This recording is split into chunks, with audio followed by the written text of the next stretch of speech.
A divulgação é uma área muito importante porque leva o espiritismo a todos os lugares, do Brasil e fora do Brasil. A missão da Federação Espírita Brasileira, de cada casa federativa, de cada centro espírita no Brasil e fora do Brasil, é divulgar o espiritismo. E a divulgação se dá exatamente por meio de uma comunicação interna e comunicação externa. Por isso nós temos na FEB, na Federação Espírita Brasileira, uma estrutura que possa atender a essas necessidades de divulgar o espiritismo. Temos uma área de comunicação, essa comunicação faz comunicação interna, comunicação externa, trabalha inclusive com a FEB TV, com as mídias sociais, as redes sociais, importante para nós divulgarmos hoje. Temos também a questão de uma própria área de memória, de documentação, para a gente resgatar as informações registradas em várias mídias, livros, obras raras, documentos antigos de arquivo. Temos a própria editora, que é a produção, a preparação, produção e a divulgação dos livros. Temos a parte comercial, que faz toda a tratativa de comercialização, de venda desses produtos necessários, e o reformador, que é nosso órgão oficial, porta-voz oficial da Federação Espírita Brasileira, centenário, que faz esse trabalho bonito, doutrinário de divulgação da nossa mensagem de Jesus à luz do Espiritismo, para que todos possam ser consolados e esclarecidos.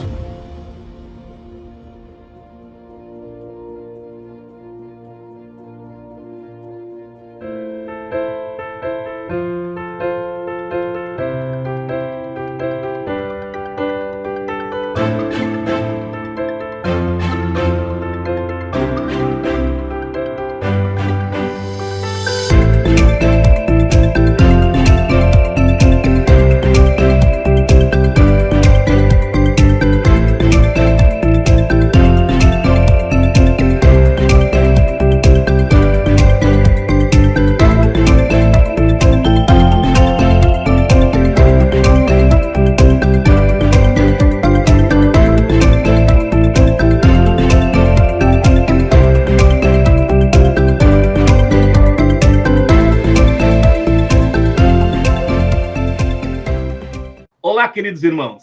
O programa Bússola Espírita está começando. A caridade é a nossa notícia.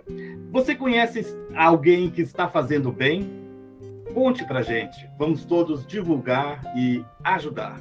E mais, nós estamos registrando a memória do movimento espírita brasileiro, na sua cidade, no seu estado, no país e até de irmãos brasileiros que estão fora do país também divulgando a doutrina espírita. E assim também nasceu no nosso Bússola Espírita os pioneiros do espiritismo. Na sua cidade, você por acaso sabe qual foi o primeiro centro espírita do seu município? Como fundou, como nasceu, o seu estado, a história do espiritismo no estado onde você reside e no Brasil. Falando em Brasil e falando nos pioneiros do espiritismo, o nosso convidado de hoje é o Geraldo Campetti Sobrinho. Ele está vice-presidente da FEB, que é a Federação Espírita Brasileira, na área da divulgação doutrinária. Ele é autor, editor, palestrante, apresentador de programas da FEB e ainda, o mais importante, ele é o vovô do Bernardo. Seja bem-vindo, Campetti. Muito boa noite, Marcelo, a todos os nossos amigos aí do Bússola Espírita, entrevista, esse portal de divulgação da mensagem do Espiritismo, com esse projeto tão bonito de resgate da memória, viu? Parabéns, me sinto honrado por estar aqui com vocês, muito obrigado pelo convite e espero que todos que estejam nos acompanhando, que vão assistir o programa, possam aproveitar aí com experiência, com um pouco que a gente tem para compartilhar, viu, Marcelo? Com certeza. E aproveitando essa experiência, antes da gente começar a conversar, eu queria fazer um pedido especial para o pessoal que está nos acompanhando. A gente sabe que você também é músico, você canta. Você cantaria para a gente aí uma música? Começaríamos a nossa entrevista? Pode ser? Posso sim. Não que eu seja músico, mas aí o pessoal vai com boa vontade, vai com paciência. A gente pode fazer uma espécie de uma música, que é uma prece musicada, que se chama Súplica a Jesus. É de Adriano Gomes, lá do Rio Grande do Norte, e é interpretada pelo Grupo AME. Eu vou pegar o violão aqui, Marcelo. Tá certo, a gente aguarda aqui. Quando o Campetti vai buscar o violão para cantar para a gente está iniciando o programa Bússola Espírita com Campete Cantando. Com você.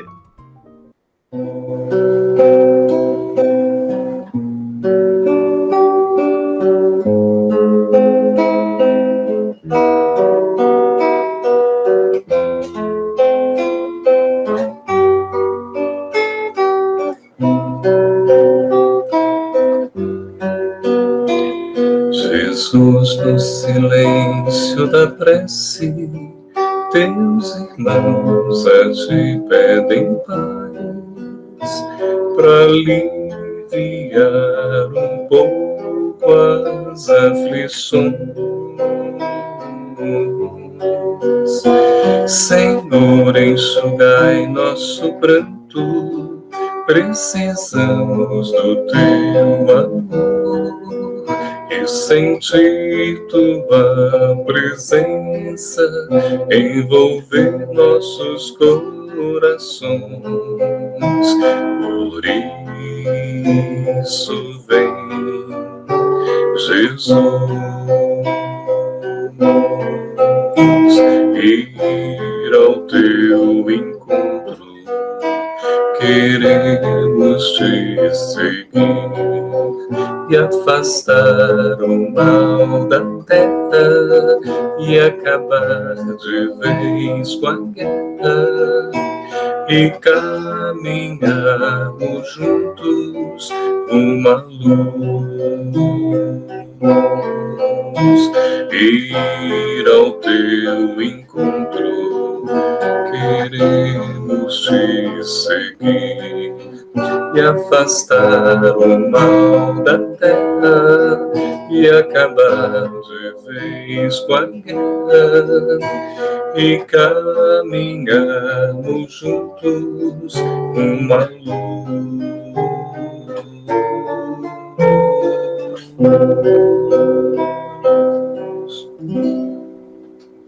Maravilha, a escolha da música, excelente. Essa música, então, eu posso dizer que tem livro de cabeceira ou música de cabeceira, é a música que eu adoro, escuto muito. Valeu, que ótimo. Obrigado. Que agradeço a paciência de poderem ouvir aí, né? Nós que agradecemos. E a gente vai começando a conversar e vamos começando pelo começo. Que tal, né? Campete e o Espiritismo. O encontro, você com o Espiritismo. Parece que você já nasceu num lar espírita, é isso, Campete? Eu nasci, Marcelo, num berço espírita, né, como a gente fala. Isso, o papai se converteu ao espiritismo pela dor, né? Uma tia, né, irmã do papai, estava obsidiada e acabou sendo, digamos assim, assistida, curada, entre aspas, por um médium, né? E a família toda acabou se convertendo. Então, quando ele se casa com a mamãe era católica, ela acaba aceitando também o espiritismo, e todos nós nascemos, desde o primeiro, né, filho, papai da mamãe, que é o meu irmão Carlos, que é o primeiro, é o primogênito, depois veio o André Luiz, depois a Rose, a Roseli, e eu, que sou o último, eu sou o mais novo. Então, nós já nascemos no berço espírita, e aí desde a infância, já o contato, né, com o espiritismo, com os livros. Na cidadezinha do interior de São Paulo, onde a gente morava, nós fundamos em família, né, as atividades numa casa espírita que já existia, mas só tinha aquela parte prática, sabe, Marcelo? Né, que só fazia parte da mediunidade, né? Então, a gente chegou e implantou o estudo, né, as palestras. Qual era a cidade? Cidade de Urânia, chama-se Urânia, que é a deusa da astronomia, né? No interior de São Paulo, noroeste de São Paulo. Eu passei como pioneiro já no centro espírita lá no interior de São Paulo.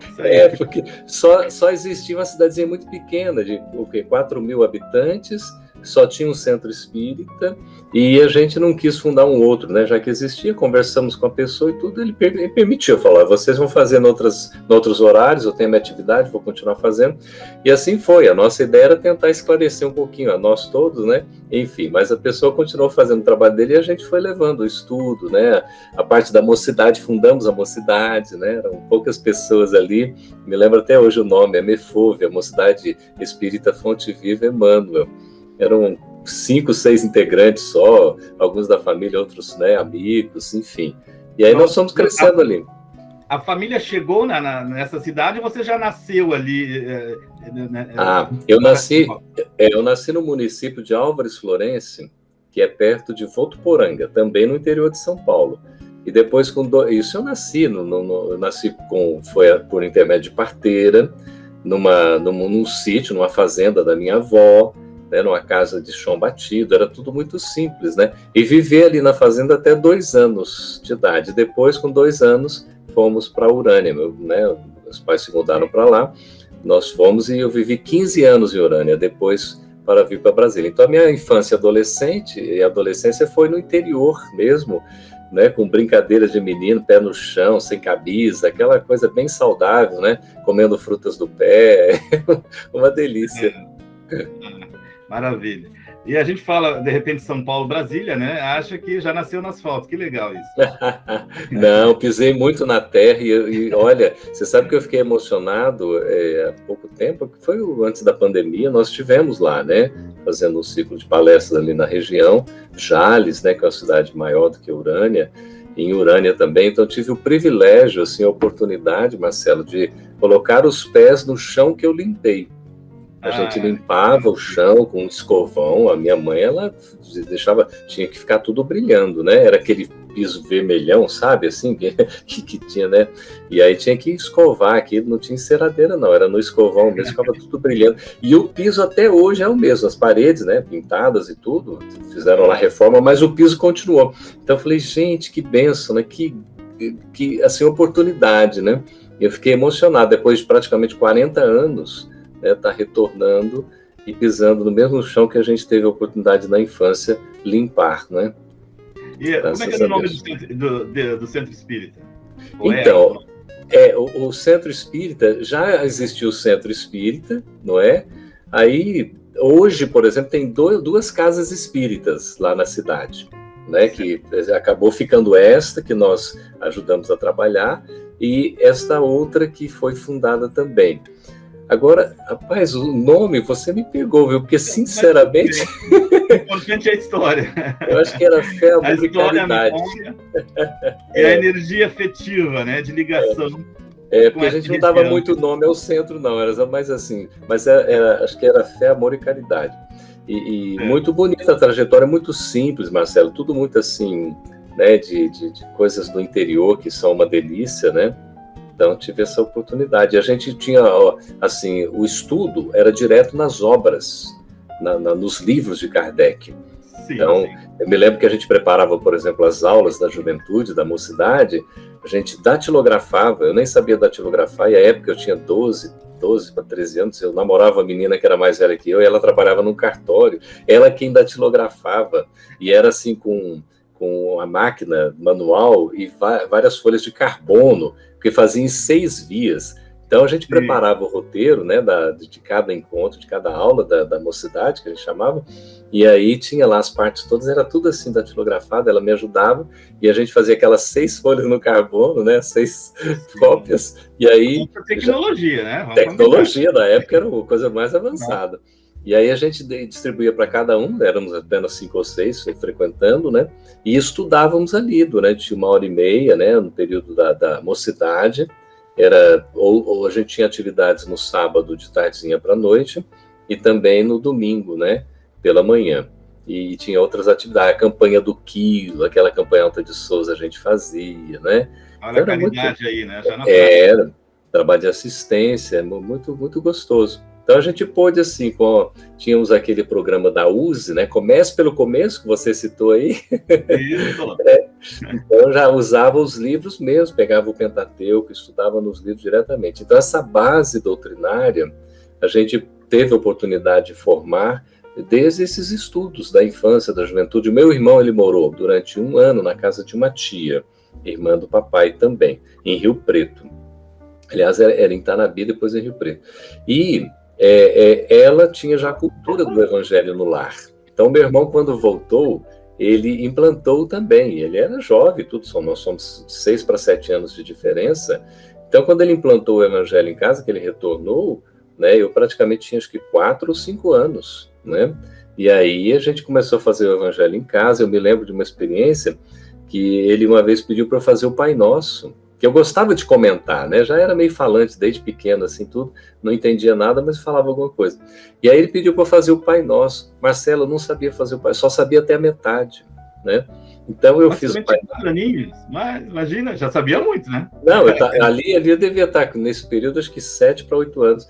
E aí eu só sabia o Pai Nosso até a metade. E aí eu fiz a metade, depois o outro assim, né, fiquei tudo. Aí o que ele fez didaticamente? Achei muito interessante. Ele colocou o meu segundo irmão, né, o André Luiz, para me ensinar o Pai Nosso antes de dormir. Então ele fazia em voz alta e eu ficava prestando atenção. E foi aí que eu aprendi, né? O primeiro livro assim que eu me lembro de ter lido mesmo, o livro do início ao final, foi com 12 anos. O meu irmão acha que é antes, porque ele tem a memória mais clara do que eu, porque ele acompanhou mais, mas o que eu me lembro era Sinal Verde, com 12 anos eu lendo e já fazendo marcações assim. Quer dizer, a gente tinha contato com os livros, né? Tivemos oportunidade, nunca tivemos muitos recursos não, mas nunca faltou, graças a Deus. Até a juventude hoje, com a questão da tecnologia, da internet, com essa questão da velocidade para buscar informação, às vezes ainda reclama e acha que não está bom. No nosso tempo, a gente teria que atravessar a cidade para até uma biblioteca buscar um livro, né? Exatamente. Né? Então mas isso era saboroso também, são tempos interessantes. Eu me lembro quando eu fiz um aniversário, não sei se foi aniversário de 11 anos, 12 anos, eu pedi para minha mãe gibis, né? Ela me deu um camafeu, que era uma correntinha e toda lá, e eu falei, mãe, quero gibis, né? E aí nós fomos numa banca e compramos gibis. Que eu gostava de ler assim, apreciava, mas a gente não tinha, né, muitos livros. E aí tinha uma filha da diretora do colégio, que ela tinha uma biblioteca em casa. Nossa, Marcelo, tem uma biblioteca em casa, e eu sou bibliotecário, né? Estou bibliotecário, veja. Mas aquilo lá era um sonho, nem todo mundo tinha, né? A gente tinha um livro ou outro. Começou a despertar essa vocação para bibliotecário, será? Desde criança, eu sempre gostei, né, de leitura, de livro e tal. Apesar de que o meu vestibular inicial foi para comunicação, foi para jornalismo, rádio e televisão, que meu sonho era ser locutora, aquela coisa toda. Você é jornalista, né? Então, acabou que eu, né, me formei em biblioteconomia, depois fiz mestrado em ciência da informação e trabalho com a informação e com a comunicação, né, na divulgação do espiritismo. É uma benção. Mas lá quando eu era criança, então eu pedi emprestado livros, Marcelo, desta amiga. Então a gente leu alguns livros, os livros eram encadernados, bonitos, eu me lembro até hoje, capas de... Eu li Os Miseráveis, de Victor Hugo, em 2 volumes, eram 2 volumes, né?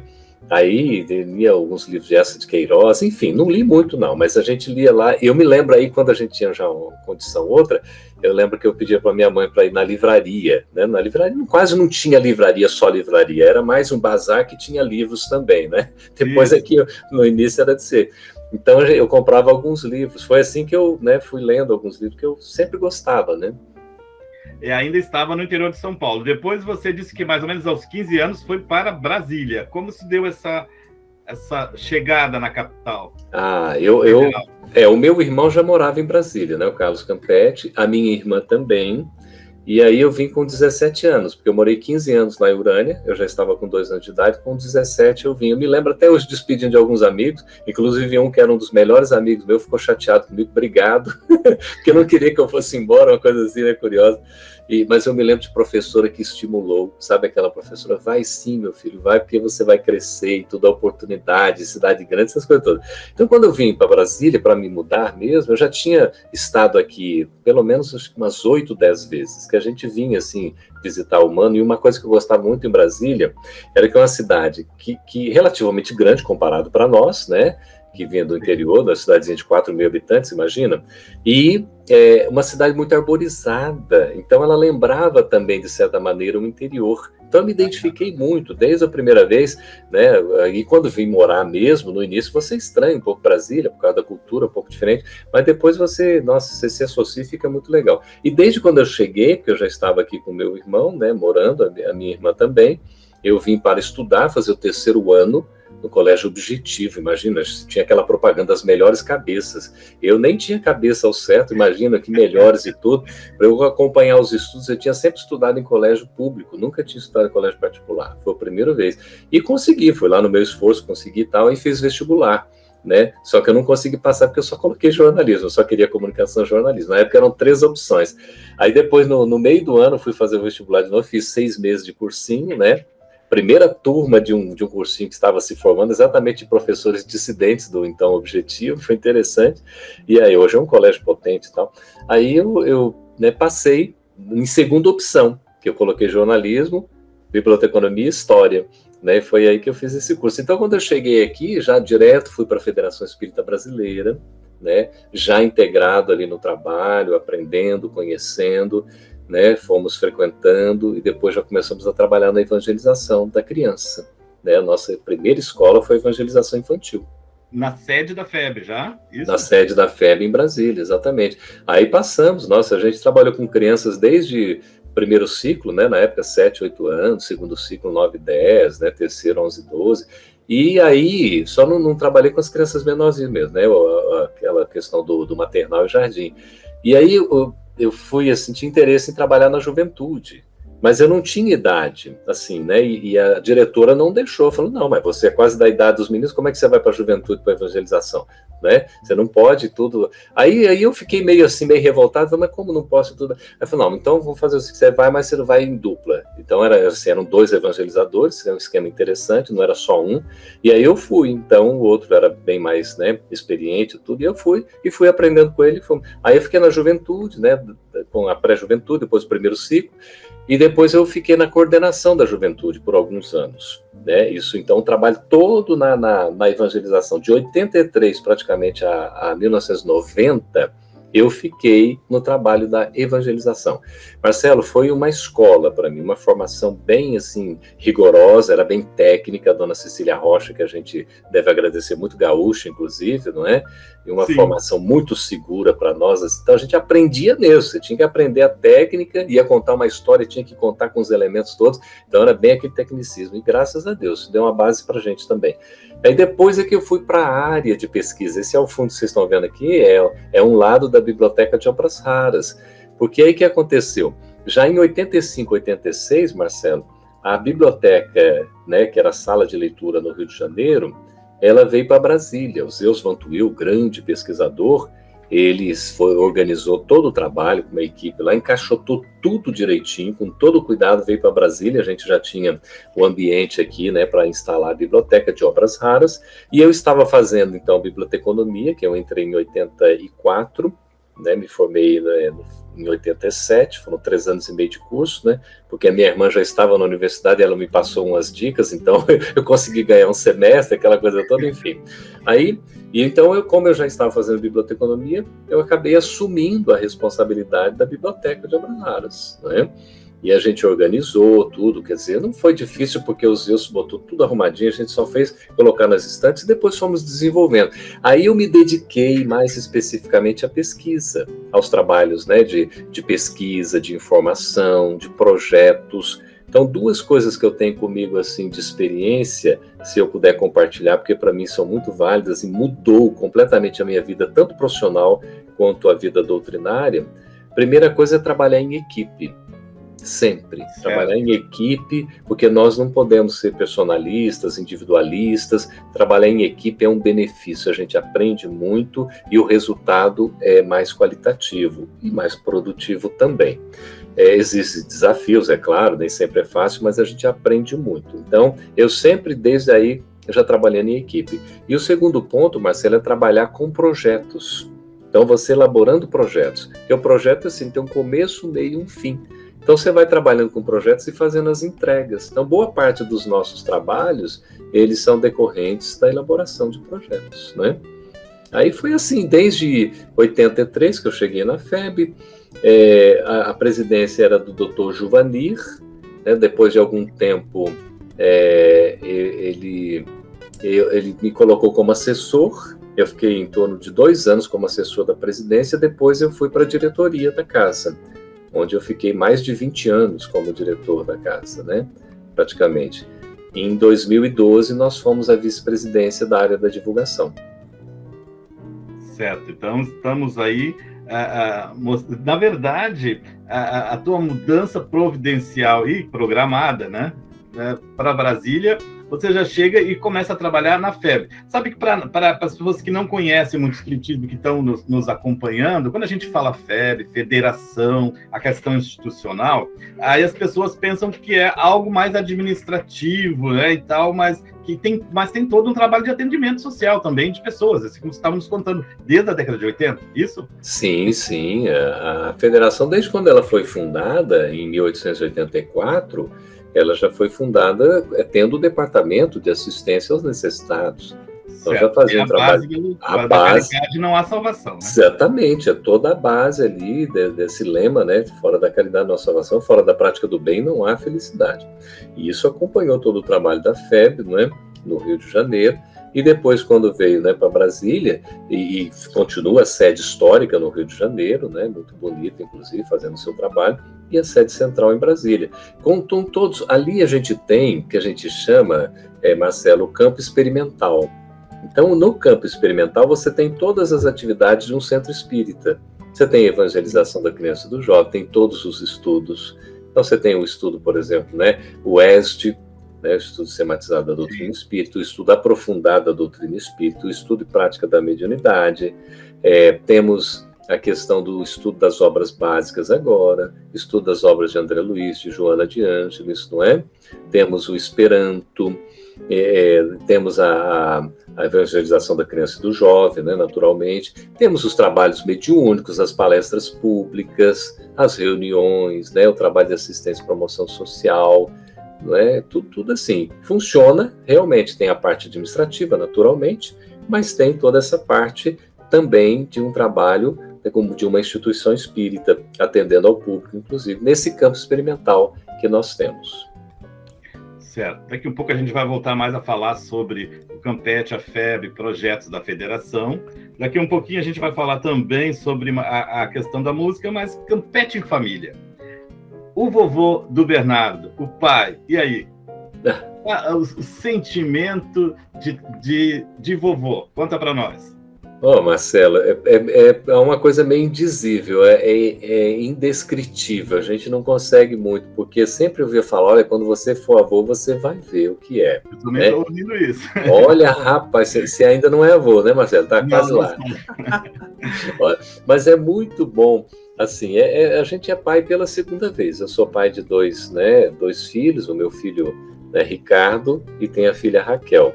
O Ricardo tem 33, né, fez 34 já agora, 21 de outubro, né?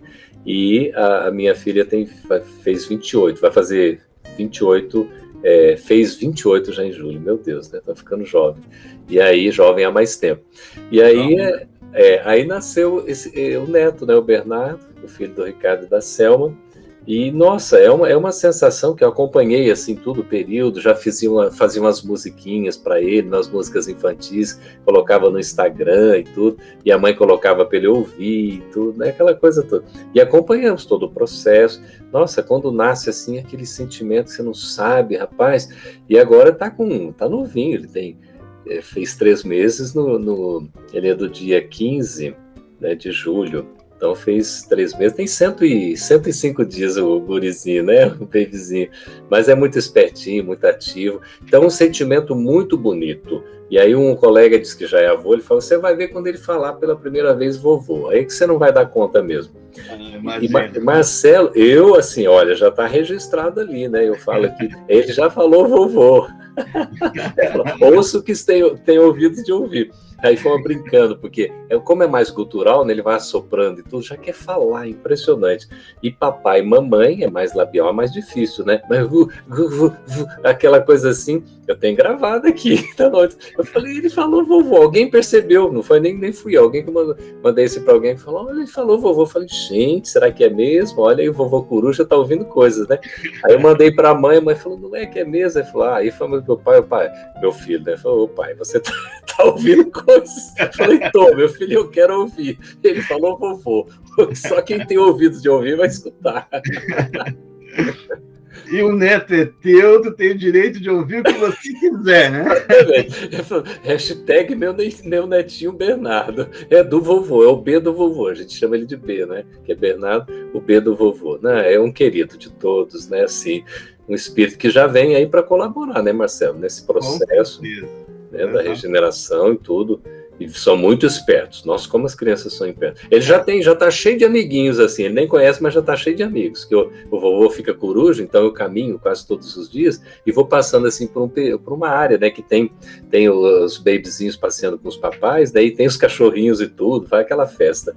E aí eu vou cumprimentando o outro, mostro pra mamãe, assim, o meu netinho, tudo, já fica aquela felicidade. E aí já tem amigos, já tem amiguinhos, ele nem conhece, mas vai conhecer. Muito bom isso. Eu não sou vovô, mas eu estou numa torcida muito grande. Na verdade, né, tentando fazer uma evangelização. Assim.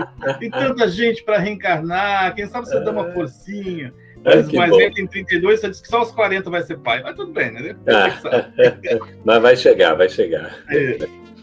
Garoto, continuando ali, a gente também vê, até pelas redes sociais, que você divulga muito uns pratos saborosos, diferentes, e que você é vegetariano. Conta pra gente um pouquinho dessa história. Olha, segundo a minha mãe e minha irmã, eu assim, nunca gostei muito de comer carne, né? E eu sei disso, e eu também né, comprovo isso, porque de fato a carne nunca me apeteceu muito, nunca comi muita carne. E sempre que comia mais tostada, que é o pior tipo de carne também, você comer muito passada e tudo, que eu já não sentia muito legal. E segundo elas, a minha mãe e minha irmã, eu deixei de comer carne ainda quando era criança durante uns 2 anos. Eu não me recordo disso, mas elas dizem, né? E tem memória, porque a gente acaba esquecendo. Mas de qualquer maneira, nessa pandemia, né, eu confesso a você que eu estava levando 3, 4, 5 dias para comer metade de um bife de frango, sabe? Assim, comia um pedacinho, já não estava conseguindo. E aí, de repente, parou. Então, parei completamente de comer carne, não sinto, assim, nenhuma vontade, não sinto necessidade, porque também eu tenho uma alimentação que é controlada, né? Eu tenho nutricionista que também é vegetariana, e eu como de tudo, eu só não como carne, agora tudo mais eu como. Então eu gosto muito de salada, de vegetais, então de folhas, de legumes. Então o meu prato principal praticamente todos os dias é a salada, quase não cabe no prato. Então de vez em quando eu fotografo assim, faço um bonitinho para o pessoal ver. A gente tem assistido algumas fotos. E aí tem às vezes assim, eu fico contando, tem 17 a 20 e poucos itens. Não é que a gente esteja nos esnobando, não. Graças a Deus a gente tem oportunidades. Mas aqui a gente tem uma hortinha. Então só da hortinha a gente consegue aqui uns 6, 7, 8 produtos da horta. Coisas assim, tipo tomatinho cereja, vários tipos de folhas. Agora tá até a ajudante da mamãe plantou até pepino, para se ter ideia, o pepino caipira. Então é tudo mais natural, aquela coisa, você pega a folha, né? Tem uns 4, 5 tipos de folha e temperos. Então eu gosto aí, faço aquele prato variado, colorido, gosto de frutas também, então sempre tem manga, né? E aí a gente coloca. E ainda coloca o alho frito, né? De tempero, o azeite, o açafrão, né? O limão geralmente aquele limão cavalo, aquele limão amarelo, enfim. Então a gente tem assim, e vai, né? Eu gosto de temperos e tudo. Então, aí depois, quando vai comer o prato chamado principal, eu já estou meio que satisfeito, né? Aí vai lá um carboidrato e tudo, geralmente uma massa, né? O arroz e feijão. Tem que comer bastante gramíneas, né? Que eles falam que são o derivado de feijão. Então, grão de bico, né? Essas castanhas. E a gente vai, né? Então, assim, é meio que espontâneo, viu, Marcelo? Eu não precisei fazer nenhuma força, assim, e tudo. Adoro os pratos veganos também, assim, adoro. Só que, assim, eu como ovo, como queijo, né? Eu diminui bem a quantidade de queijo, mas eu sou meio que um ratinho também. O pessoal mas queijo, não sei o que tem. Não, porque eu faço espontaneamente, não tem nada forçado, assim. Mas aí, que eu gostaria de entrar... com a sua experiência na questão da doutrina espírita, a questão de comer carne, não comer carne, ou qualquer outra coisa que se queira modificar, isso que você está nos exemplificando é importantíssimo, uma transformação natural, né? Uhum. Não aquela coisa imposta, não pode comer carne agora porque eu sou espírita. Assim, dessa forma, de uma forma impositiva, não sei se é o correto ou não, né? Mas a tua experiência, vejo que natural, as coisas são para sempre.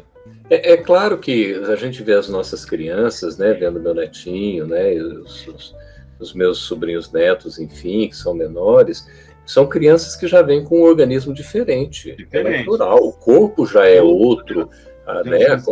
Então já vê que ele já tem uma resistência, geralmente né, a resistência à lactose.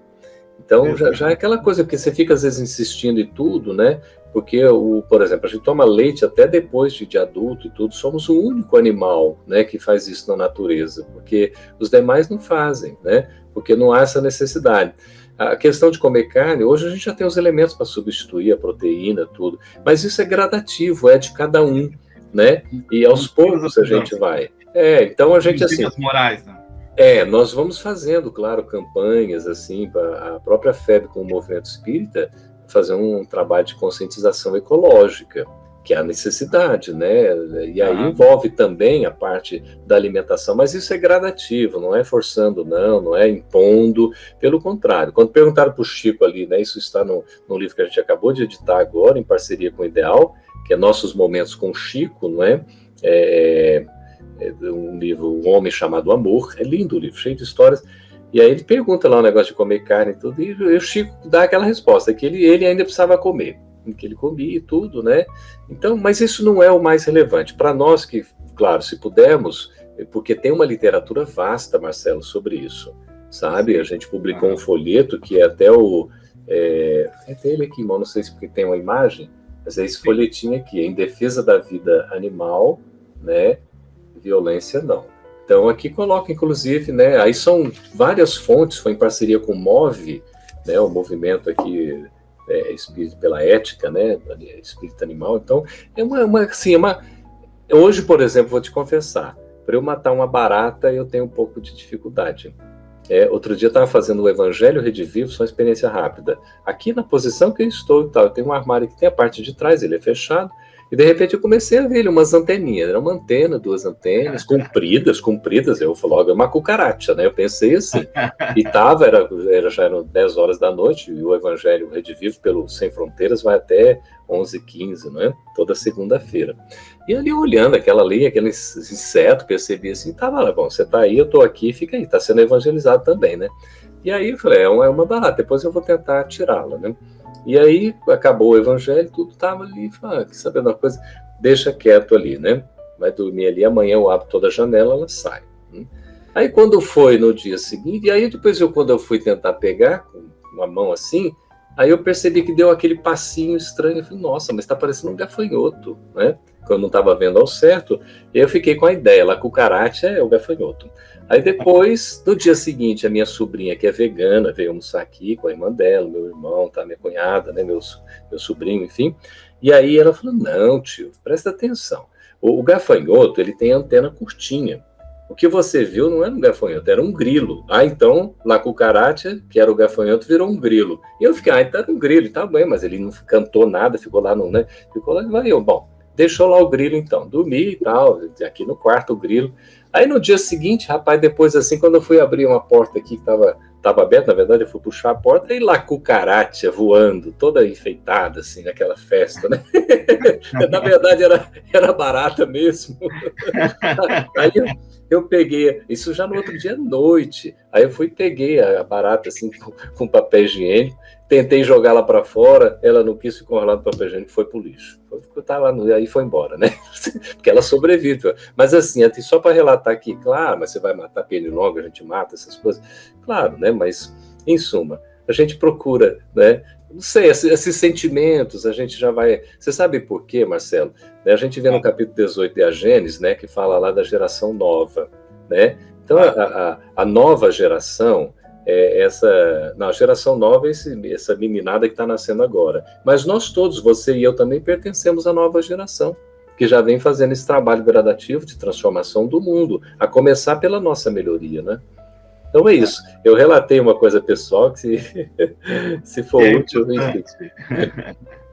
Sabe que, assim como diretores da FEB, pesquisadores, autores espíritas, é importante que a gente também resgate essa memória afetiva do dia a dia, do cotidiano, que todos somos gente como a gente, né? O próprio Divaldo e o Chico deixavam isso muito claro. A primeira vez que eu fui assistir uma palestra do Divaldo ao vivo no Rio Grande do Sul, o que me deixou, eu estava começando a doutrina espírita, é que ele, além do tema da palestra, num segundo momento da palestra, ele se colocou gente como a gente, contando a história dele, rindo das histórias dele, e fazendo a gente rir também.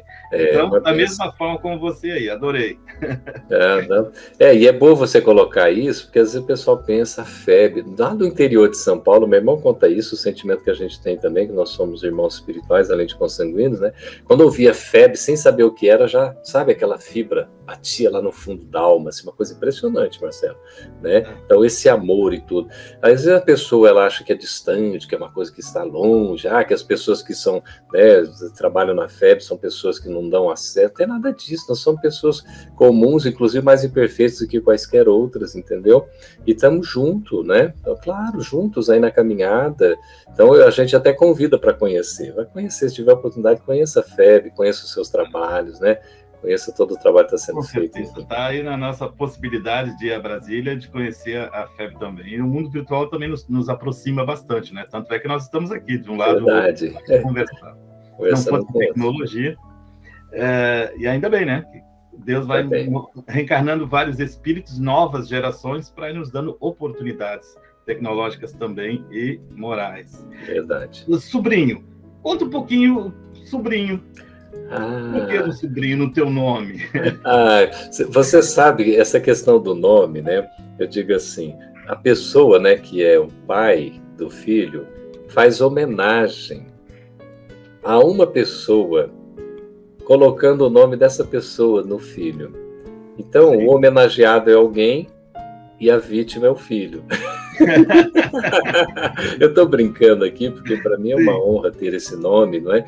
Mas eu sempre pensei, Geraldo.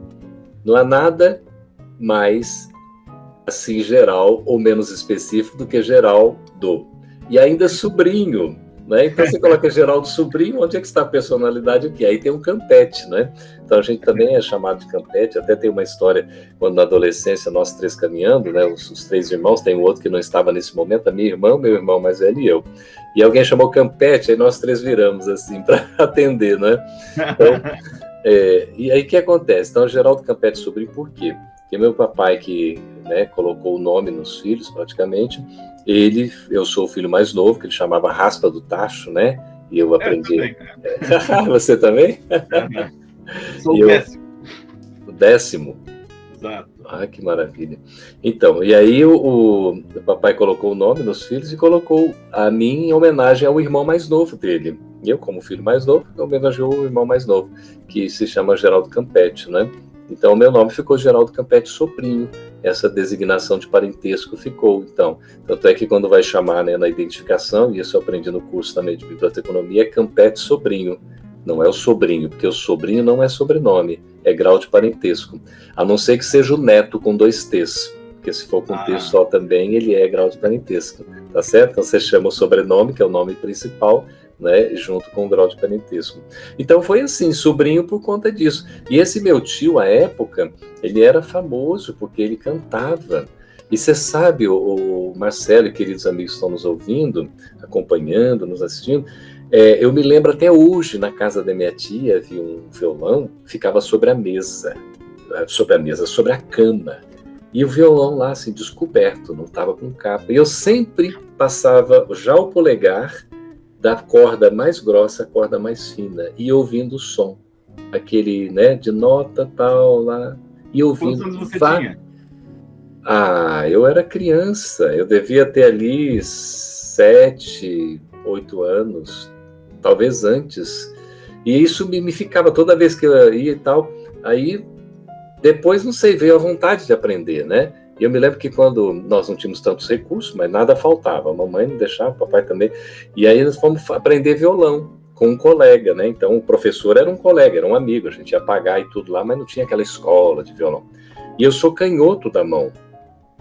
E aí quando foi aprender o violão, era um violão só para mim e para minha irmã.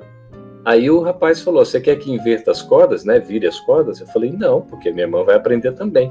Então, para mim foi muito bom, porque eu aprendi a tocar com a direita, não é? E eu sou canhoto, até para trabalhar um pouquinho, né, o cérebro e tudo, porque o primeiro comando que eu tenho é sempre para a esquerda. Se você falar vira à direita, eu vou para a esquerda, não adianta, né?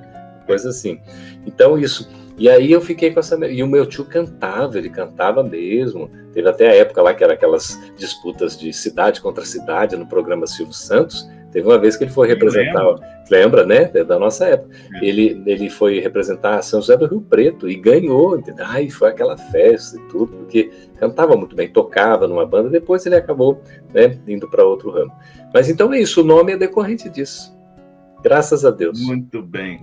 E a questão, já entrando na próxima parte da nossa pauta, que é Campete e a música. Já contou para nós como é que começou, né, esse contato com a música, com o violão. E como você define a música espírita? Olha, eu vou definir como o Divaldo me falou, né? Ele falou assim que a música é a respiração de Deus. Eu achei isso tão assim bonito que outro dia eu ousei mandar para ele uma música gravada e ele mandou assim: meu filho, a música é a respiração de Deus. Eu falei, nossa, ainda bem que fui salvo por Deus, né? Coisa assim. E a música espírita é uma oração duas vezes, que a gente fala, né? Quando você canta, você está orando duas vezes. É a oportunidade que a gente tem de ter um momento de paz, de serenidade, de alegria também, né? Porque aquela alegria cristã que falava, as chamadas tertúlias. Você também é da época das tertúlias, né, Marcelo? Sim, claro. Tertúlias, olha só, né? Eu já não chamo assim. Mas, enfim, na mocidade, na juventude, era muito gostoso a gente cantar, tinha grupo de música. Nós tínhamos um grupinho de música chamado Boa Nova, né? E que a gente... tinha lá o pessoal que cantava mesmo, que tentava ensinar pra gente. Até hoje eu digo, né, que eu não aprendi a cantar nem a tocar, mas o pessoal se esforçou lá, tentou fazer. Então foi assim, eu sempre gostei. Nós somos criados, Marcelo, assim, em família, com um gosto eclético, sabe? Bem variado. Hoje eu gosto de todo tipo de música, só algumas, assim, não posso dizer, eu não gosto de funk, eu não consigo aprender a apreciar um negócio desse, mas, enfim, né, de outros até, você vai, a música sertaneja, de raiz, eu gosto, até aquele negócio universitário, uma ou outra você ouve, né, estava ouvindo agora um programa, né, na TV, que é bem mesclado, de repente você tem uma música que é um pouco, né, vai assim para esse lado, né, de um sertanejo romântico, aí você vem e tem um rock, né, e depois você tem uma música bem popular mesmo, tudo num programa, e eu aprecio a tudo, né, eu gosto muito assim de músicas bem variadas, e a música espírita é uma boa companhia, Marcelo. Se eu puder definir assim, eu vou dizer, olha, o violão ali, você às vezes, você não quer ficar solitário, você pega um violão, você começa a tocar para você mesmo cantar, de vez em quando eu gravo uma coisa em outra, mas é mais para compartilhar, né, faz algum tempo que eu já não gravo, e aí você tem a música espírita que vai tocar o coração.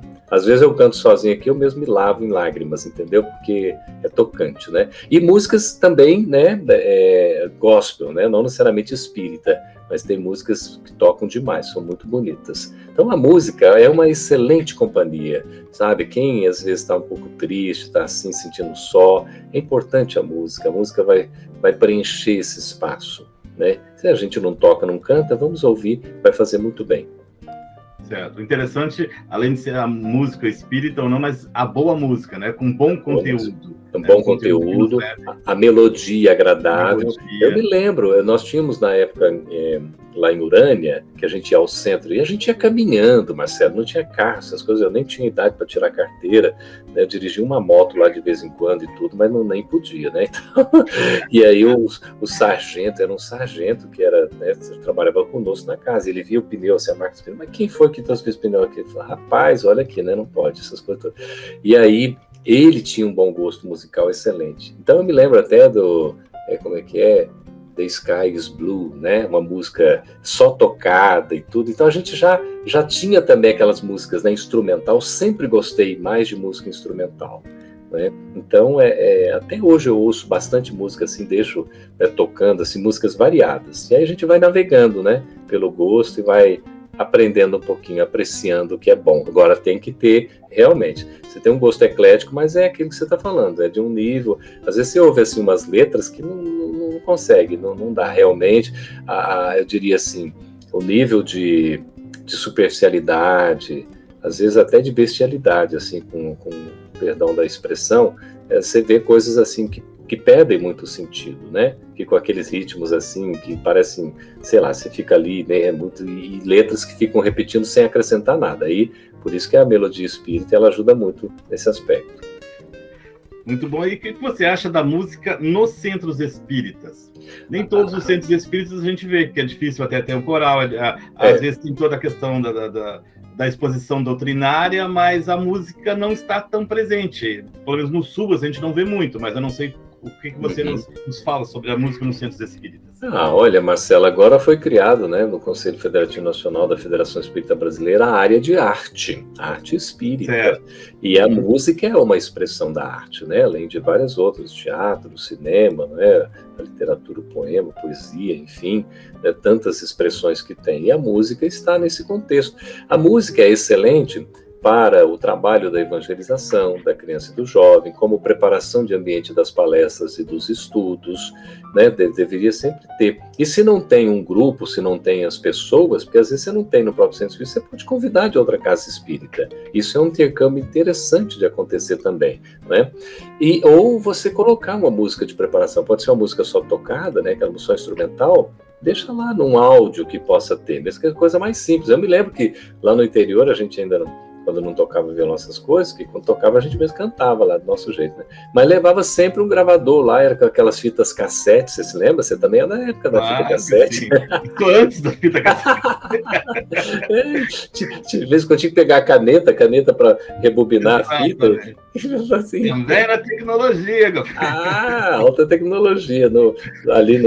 Não era randômico como hoje, né? Aliás, hoje nem mais o próprio disco, né? O disco não existe praticamente, o CD também tudo, né? Hoje é tudo no streaming, aí é uma coisa impressionante. Exato.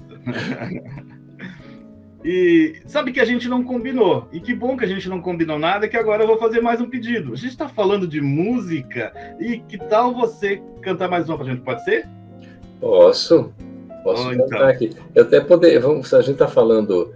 tem aqui, a gente tem várias músicas. Eu vou cantar uma outra, pode ser uma outra. Não, eu vou cantar uma música que eu musiquei, se você permitir. Ótimo. A melodia é minha, a letra é baseada num poema na verdade, num trecho de Rabindranath Tagore, que é aquele poeta, né, que ganhou o Prêmio Nobel de Literatura em 1913, poeta indiano, e ele psicografou, aliás, Divaldo psicografou alguns livros dele, Pássaros Feridos, que são Pássaros Livres, Pássaros Feridos é outro clássico, Pássaros Livres, e também o Estesia.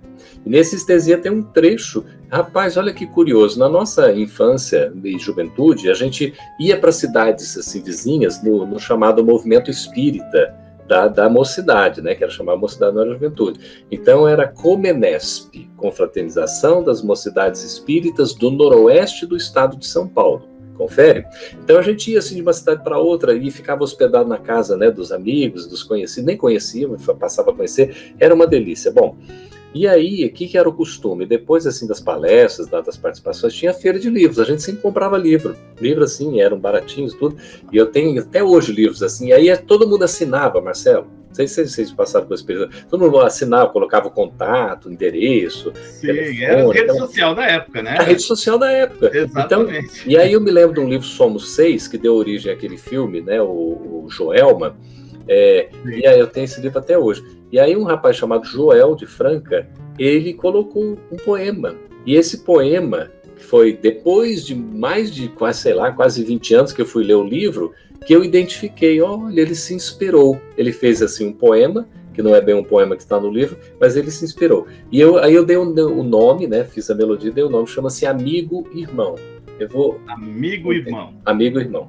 Certo. Enquanto o Campete pega o violão, nós vamos então aproveitar essa harmonia com o Campete, que vai cantar pra gente Amigo Irmão.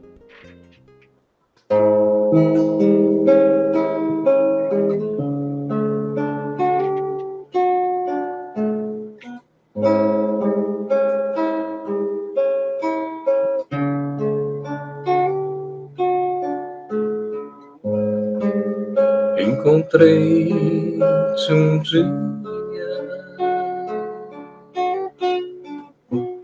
e pediste pra eu cantar minha voz se perdia na sinfonia da terra em festa. Eu não podia cantar. Me chamaste amigo, e a voz da tua melodia